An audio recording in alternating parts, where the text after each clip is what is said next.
So what is going on with Chelsea's new wage structure? Is it a brave new dawn where we only pay a few quid to children, or is there still elements of the Roman Abramovich regime where Chelsea are prepared to pay big money for big talents, not just in transfer fees, but in wages as well? You ain't so tough with that bad boy tuck. I'ma get it how I'm living, I'ma walk the walk. Outline my lines, I rap through thought. Yo, what's going on, people? Welcome back to Football Therapy with me, host Jan. Sweating my gonads off in the office, but here to deliver you some content regarding those beautiful blue boys. Johnson of The Athletic has published an article after the fallout of Olise. Lots of Chelsea fans were upset that Chelsea wouldn't spend silly wages on Olise or Nico Williams. Not probably just because of the players in isolation, but because of a fear of what that meant moving forwards. Because we know, as Chelsea fans, we've enjoyed success bringing in big names and giving them big money. I've voiced my concerns for a long time, how I don't think that necessarily works that well anymore. Just look at Manchester United for the last decade, bringing in big names on silly money and remaining a circus because they have no footballing infrastructure, which of course, granted, Ineos are trying to change right now. And indeed, of course, Chelsea have enjoyed more success than Man United over the last decade. It did seem things were changing, and I've been calling for structure for a long time. And of course, the new ownership at Chelsea came in, who have run different successful sporting franchises, and went, whoa, what's going on here? This is unsustainable. Plus, the rules are changing in the Premier League landscape regarding PSR, so things have to work differently now. Many people didn't take that into account, or haven't taken that into account. I went on, of course, I referenced to you guys, a friend of mine, Alex Goldberger, went on his playback channel, and he was very concerned about not paying or offering Michael Olise the wages. We respectfully disagreed on that. But hopefully we're going to have that cleared up in today's article, which we're going to get into together and hopefully learn some stuff. Friends, it's a beautiful sunny day here in the kingdom, but I'm here to bring you the Chelsea news. If you like the content, thank you for dropping a like and subscribing. If you do subscribe, hit the bell notifications icon. And maybe share as well. I was looking at my YouTube metrics, as sometimes I do. And last week I got a lot of shares. A lot of you guys shared the video, which is great, actually. Like, only share if you want to. I don't want to force people to share my content. But if it's something you like to do, then yeah, thank you for doing that. Because I do think it helps my outreach. You know? Alright, I do want to quickly reference the fact how my national football team, England, play abhorrent football, and I hate it. I did react directly to England's dismal 0-0 draw yesterday on my sister channel, Football Yannick. Do check that out if you think you might enjoy that content. Non-Chelsea content, of course related to football still, just not Chelsea. And it's worth mentioning, before the England's campaign started in Euro 2024, I was like, yeah, fair enough if Bukayo Saka starts over Cole Palmer. And indeed, the first 30 minutes of the first game, Saka played really well. And I was like, yeah, cool, Cole Palmer could be an impact sub or whatever. And then he wasn't an impact sub. And of course, in like a few minutes yesterday, he looked like the best attacker on the pitch. So he should start games now. I'm not sure he would for Southgate. Southgate just looks cooked as well. I'm not a Southgate hater. I'm thankful for some of the stuff he's done. I don't think he should be England manager right now, and I don't think he's a very good manager. I think he's been a good international figurehead for England, and he's done a lot of unifying work for the team. But my word, he looks clueless. And the team look clueless. This isn't about England. I just wanted to reference it quickly. But England look like they don't want to be there. And someone like Cole Palmer, when he's on the pitch, he looks like he wants to be there. And Kobbie Mainoo, Gordon, all them, man, whatever. Shout them out. But, you know, obviously this is a Chelsea channel, and I'm referencing Chelsea's starlet player in Cole Palmer. So, boo, England, boo. Simon Johnson writes this on The Athletic. Disappointment, anger, confusion and concern. It sounds like the England fans.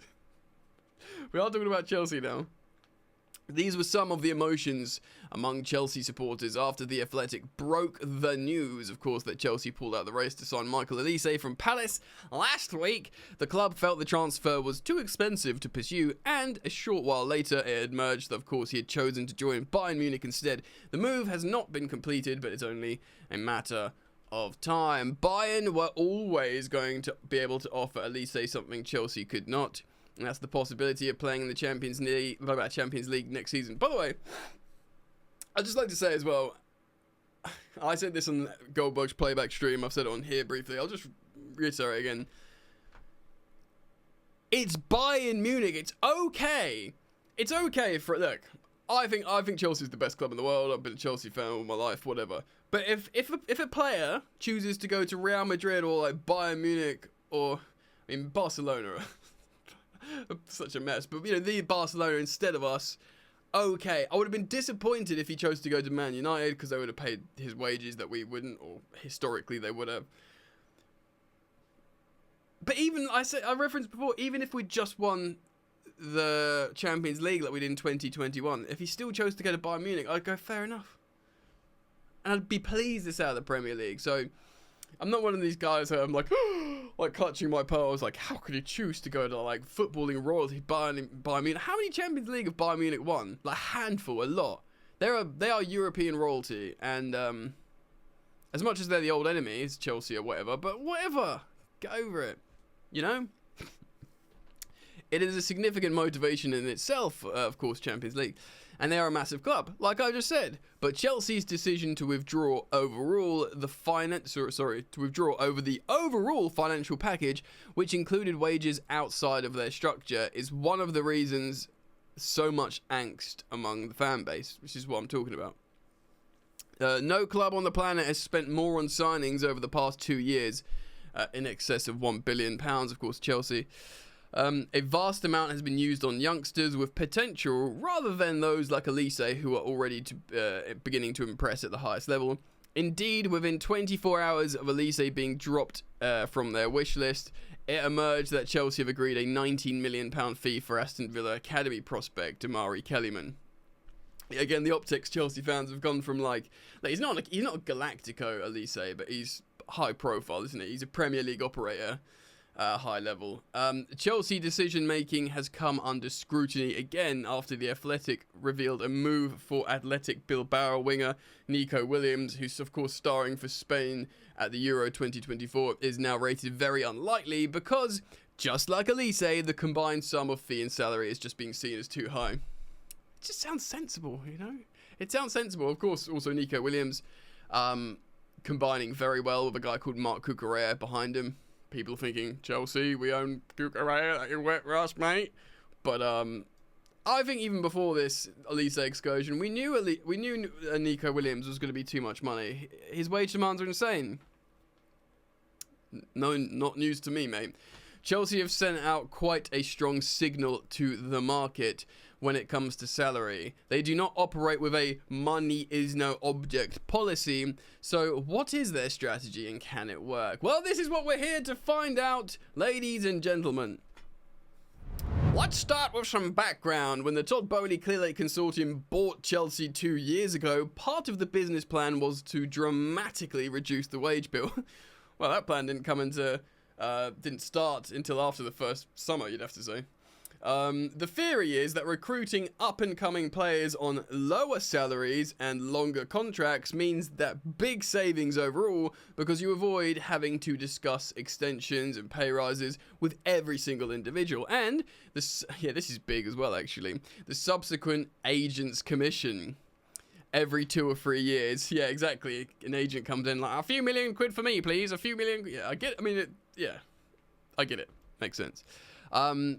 Plus, if the day comes where a player asks to leave their club, or the club decides to sell, it should be easier to do so because their wages do not price them out of a move. That is massive as well. Not something I've considered. Romelu Lukaku. Raheem Sterling. Kepa Arrizabalaga. Loads of other recent examples at Chelsea. Malang Sarr. Who's going to pay 100 to 120 million K a week? Million K? 100 million K? 100 to 120 K a week for Malang Sarr. We've given massive salaries, which is hugely detrimental to our financial structure, and then also completely hamstring and debilitated our ability to sell them. When you look at it like that, it's not rocket science, mate. because a buying club, loads of Champions League clubs that the player might want to go to, like third place Ligue 1 teams or fourth place Italy, or even like a top Turkish team like Wilf Zaha went to. Big clubs with big fan bases that play in the Champions League just can't. Like, you want to go and be part of that experience and be that figure in this big club with an amazing fan base, but they can't afford your wages. And then obviously everyone likes to get paid a lot, but they've got used to being paid a lot of money. And this is what I was saying before. They've got used to just taking a lot of money and earning a lot of money. And I don't think, this is a tangent here, but I don't think that's good for a developing professional footballer. You don't get better like that when you're just used to being paid loads of money. You got to be like, right, I'm on an incentive structure as a young player. Not just, score more goals and make more money. Like, it's almost like a subconscious thing. It just drives you on, and you structurally, developmentally become the type of footballer that you just progress. It's like the way your friggin' neurons fire in your brain. You've got to keep pushing yourself. Not you're just sitting on loads of money because you signed for Chelsea. I made it! I had a glitch there to start recording again. So don't get priced out of a move. Also good for PSR. The practice was always going to take time. Chelsea's last financial accounts for the year ending in June 30th, 2023, last summer, showed the club's expenditure on salaries actually went up from 340 million to 404. But part of this was because we're still trying to get rid of players on the books who cost a lot of money, of course. Romelu Lukaku has still got 2 years left on his Chelsea deal. It's worth around, it's more than I thought, £340,000 per week. Is an example of the kind of mistake made by the previous regime, and they want to avoid. That transfer fee paid to Inter Milan in 2021 for the then 28-year-old was £97.5 million. No matter how well he did at Stamford Bridge, there was always going to be a limited sell-on value because of his age, and he did not do well at Stamford Bridge. Spoiler, in fact, he mugged us off entirely with that interview.